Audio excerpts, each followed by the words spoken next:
নবম দশম শ্রেণীর জন্য উচ্চতর গণিতের 14 নম্বর অধ্যায়ের একটি গুরুত্বপূর্ণ অঙ্ক, যা বিভিন্ন বোর্ড পরীক্ষায় আসে, তা তোমাকে করতে হবে। আজকে এই বিষয় নিয়ে আমি আলোচনা করব। দেখো, এখানে বলা হয়েছে যদি প্রতিস্থাপন না করে একটি করে পরপর 3টি মার্বল তোলা হয়, তুলবে একটি করে, কিন্তু কয়টি মার্বল তুলবে? 3টি মার্বল তোলা হয়, তাহলে সবগুলো লাল হওয়ার সম্ভাবনা কত?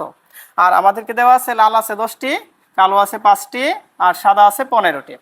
তাহলে আমাদের প্রথম কাজ হবে সমগ্র ফলাফল বাহির করা। আমরা লিখবো সমগ্র ফলাফল ইকুয়াল টু, এখানে 10টি ছিল, এখানে 5টি ছিল, এখানে 15টি ছিল, সবগুলো যোগ করব। যোগ করে আমরা পাইছি কতটি? 30টি।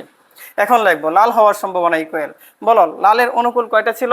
10টা। তাহলে আমরা প্রথমে লিখবো 10, আর নিচে সমগ্র ফলাফল যাবে, সমগ্র ফলাফল কত আছে? 30, তাহলে আমরা নিচে লিখবো 30, তারপরে গুণ চিহ্ন দেব।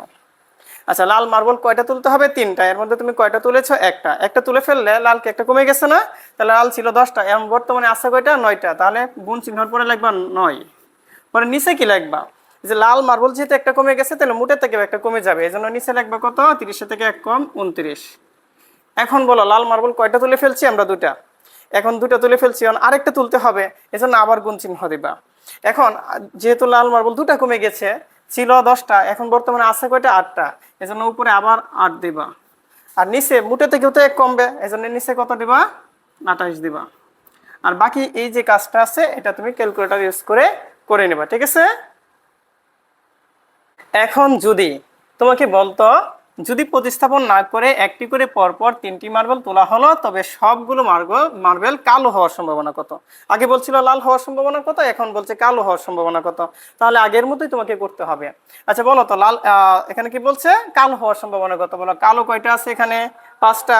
তাহলে অনুকূল হচ্ছে 5। যদি প্রতিস্থাপন না করে একটি করে পরপর 3টি মার্বল তোলা হয়, তবে কালো হওয়ার সম্ভাবনা বললে তুমি অঙ্কটা কিভাবে করতা?